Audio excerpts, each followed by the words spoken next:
having this discussion. Hopefully not just this afternoon, but tonight, at the bar, as we go on, and into tomorrow, given some of the ministers' very strong statements to start a big national conversation. And I think that, with what Nicola said, sharing with us about going through Alan's old dusty files, and actually hearing the same thing over and over again, absolutely resonates with my own thoughts.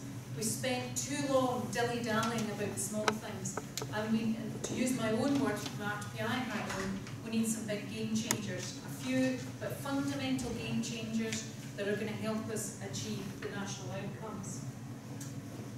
I don't have a lot of graphs, it's mainly pictures and some RTPI slides.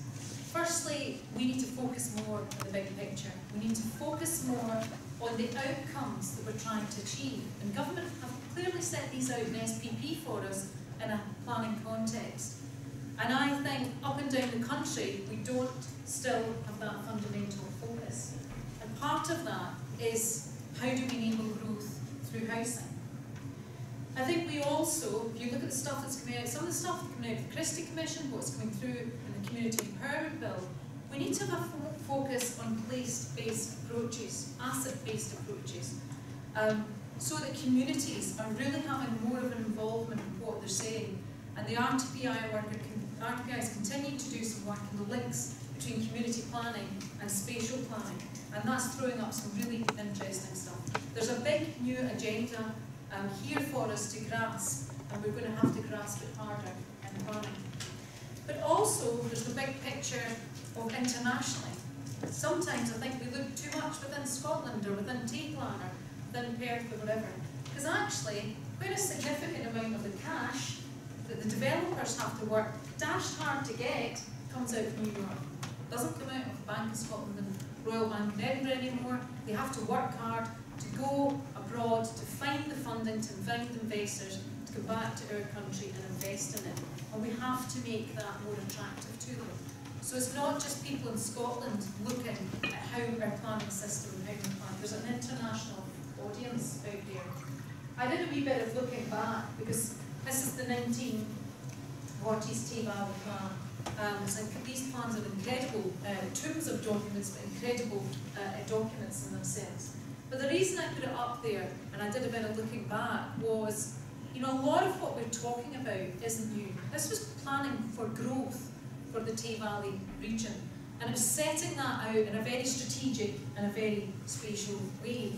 The vast majority of that too is the analysis of it, and actually there's only about 10 pages at the back says, thou shalt do this. Very, very pointed, very strong, very succinct recommendations. And I then looked at 1970, what's it called, Tayside Potential for Development document. And I'll let you read some of these words. The reason I pulled out some of this text is it was ambitious. It was really ambitious. It talks about how you enable growth through housing. And that was in 1970. And how, to what extent have we really grasped that and driven it forward? And it also talks about the outputs, actually what's been achieved. And I'm not going to throw up graphs showing, comparing to what it is just now, because you've probably got a good feel for it. There's some pretty significant outputs coming out. And I think what's really interesting and grabbed my attention is the public sector-led outputs. The strength of the public sector enabling the economy through new housing and a range of new housing that was being provided up and down Scotland. This generation and their kids is who we're planning for, not the generation that's in this room. That's who we're planning for. In TAYPlan, we do a lot of work with young people. In fact, colleagues are the 45 secondary school pupils up at university today running an ex-youth camp.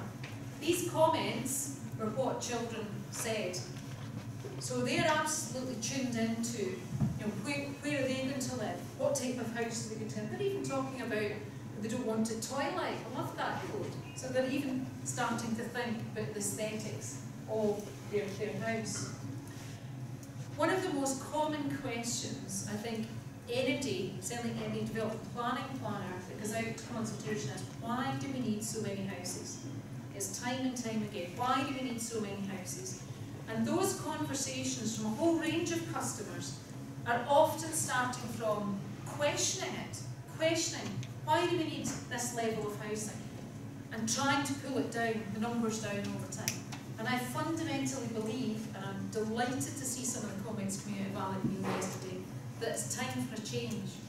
TAYPlan took 12 months to do its housing needs and demand assessment. If it's up to me, we would never spend that length of time again. And I've already said to John and others, I want to reduce that to 3 months and spend 9 months focusing on delivery and actually how do you take what's in the plan and help make sure it's on the ground. That is planning, not spending 12 months looking at numbers which we're still arguing about all through the plan process. I don't have an answer, but I'm up for a big conversation nationally, and I'm also up for a big conversation nationally of where that number is set. Is there a role for the National Planning Framework?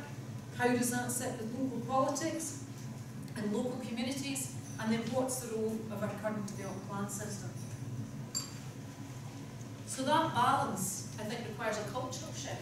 It requires a cultural shift of the country to stop questioning why we need so many houses, but to see it as an intrinsic part of the place they live in and the importance to the growth of their place, the post offices and the other facilities that may be closing down.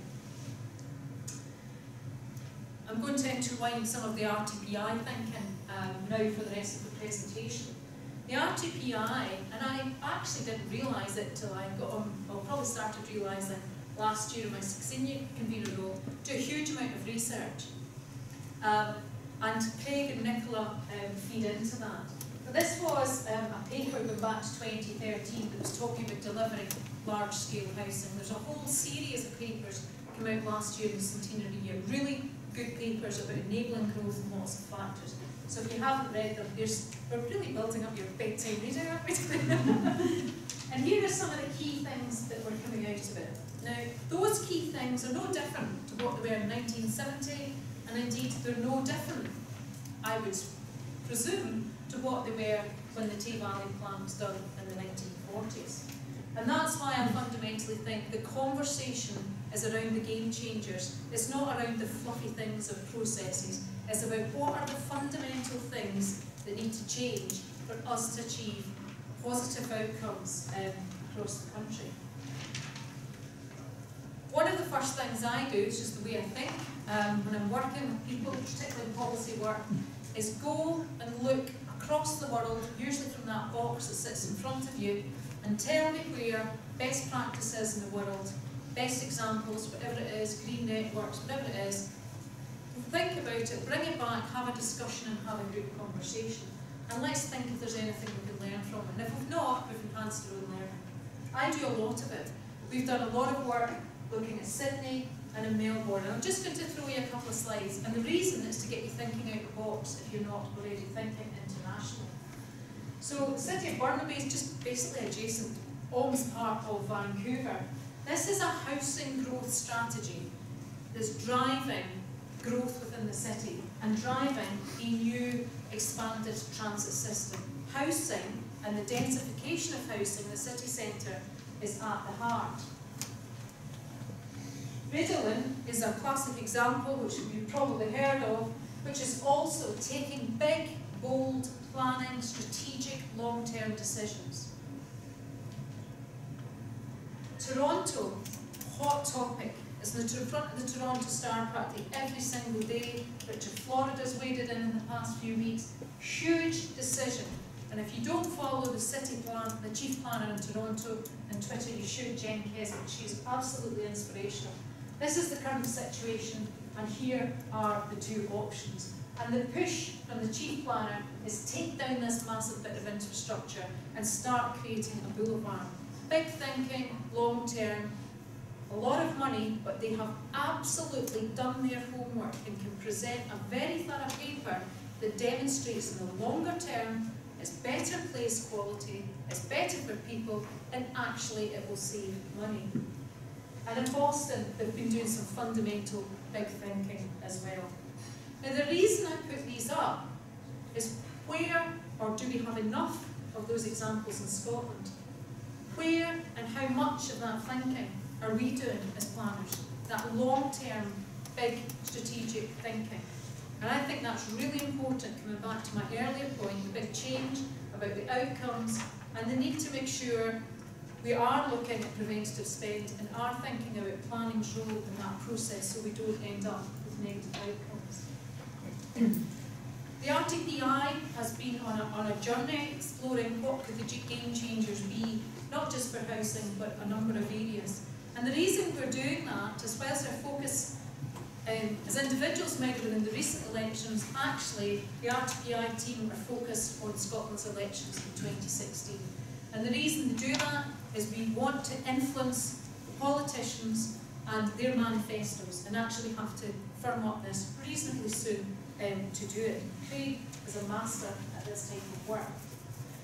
This isn't set policy, this isn't set ideas. We've been creating conversations, and a number of you in this room have been part of that. But there are emerging lines. We need to accept the need for planned sustainable growth, and it gets back to the slide I talked about, culture change. And we genuinely need to see planning as an enabler. And we need to link vision to delivery and link development and infrastructure. And I think the two previous speakers actually touched on those points as well. There are a number of challenges. Planning is too often seen as a barrier. And we will all get that, whatever areas of work we cover, and regardless whether you're working in the planning system, public, private or third sector, planning is seen as a barrier. So how do we start to really turn that around? I'm not going to get into the details of the effective land supply debate. I think we really need to have a solution that fundamentally stops the hours and hours, in fact days and days and days, if not months and months and months of debate up and down the country about what site's effective and why is it not effective or why is it not marketable. Personally, I would like to explore turning it its head, and that the promoters of sites should be the ones that are demonstrating whether it's effective and demonstrating in what period they can actually deliver it. And that's part of the conversation. NIMBYism is always going to be with us, and I think that's how we work better at empowering our communities and how we evolve them from the outset. The third party rights of appeal is still there. You're not in tune. It's I'm not quite sure where it is, but I think it's trundling through Parliament.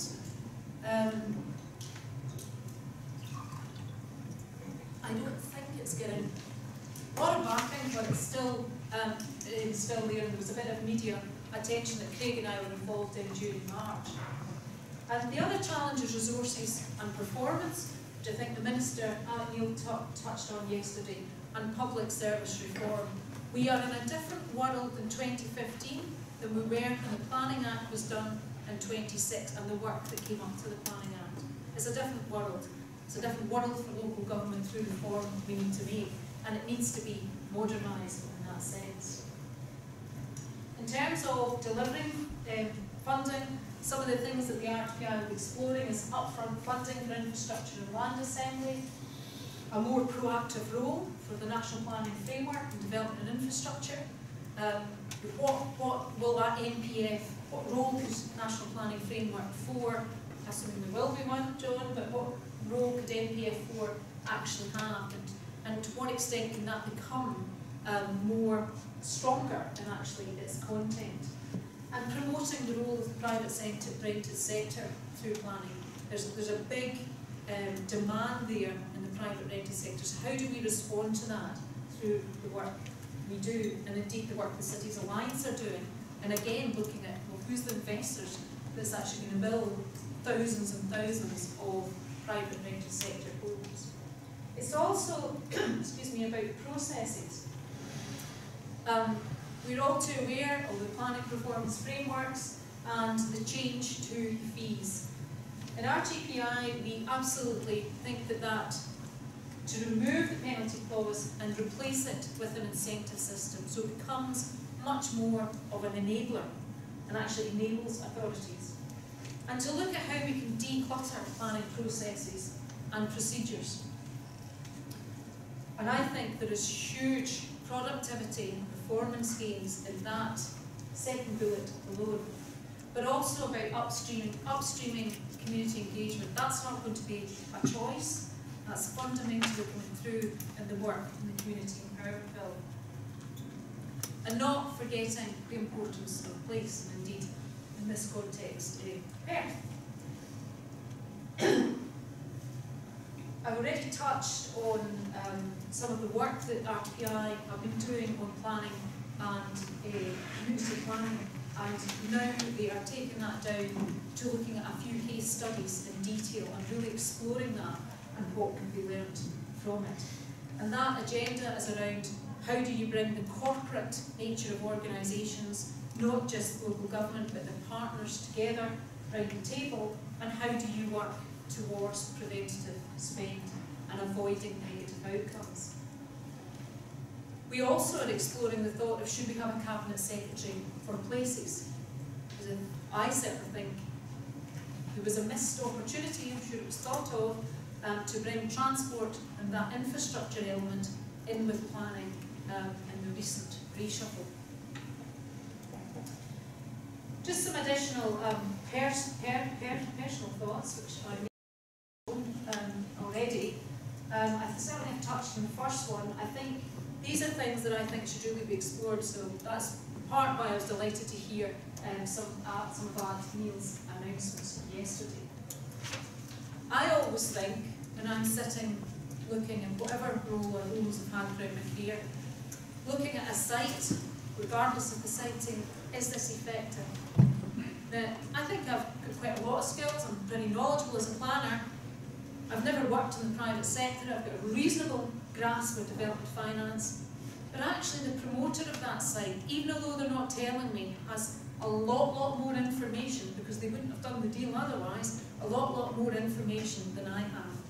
And I think there needs an open discussion about, is it right that people like me are making the recommendations of whether a site is effective or not, or actually should that sit firmly at the feet of that person promoting the site? And sometimes that might be the council as well. I think there needs to be a discussion about whether housing supply targets should be set at a national level. I think if you're going to do that, you still need to leave room for local politicians to come in and have that discussion. I think there needs to be a conversation around that, what would be the benefits and what would be the risks. I've already said we need a big rethink of housing needs and demand assessments. We've just gone, I think we've just lost the plot with it. The public sector also needs to start building more homes. That was one of the reasons I went back to the Tay Valley work in 1970. When you look at the output, and even before then, the output that we were putting out as a public sector, we have to find a way that the public sector is actually building more homes. Whether that's by itself or whether that's in partnership. But in doing so, better aligning its land and property assets. Now there's been a huge improvement in that area and authorities up and down the country, and particularly in the past 10 years. And not just within local government, we're working within community planning partners, with NHS and others, and looking at their land and property assets. But above all, the thing that we do need is greater leadership and visioning to create those great places. This is one of the pages out of one of the Horizon papers that I referred to last year. It's called Thinking Spatially from RTPI. And I think it really, in all of these papers, there are Scottish case studies, Scottish examples of good practice, best practice across the UK. If you want it back out to the sunshine, these wee guys are just down the wall, further towards on the rail, towards the rail line. And it's just to finish with some thoughts. But I really hope today we have some conversations that go on, and we start not to find solutions, but I think what Alex Neil has given us yesterday is create these conversations in your different areas, but then collectively come together. And I hope there's quite a quick timescale set for that, reasonably, so we don't dilly-dally, but we actually get what are the game changers that's going to enable greater growth. Thank you.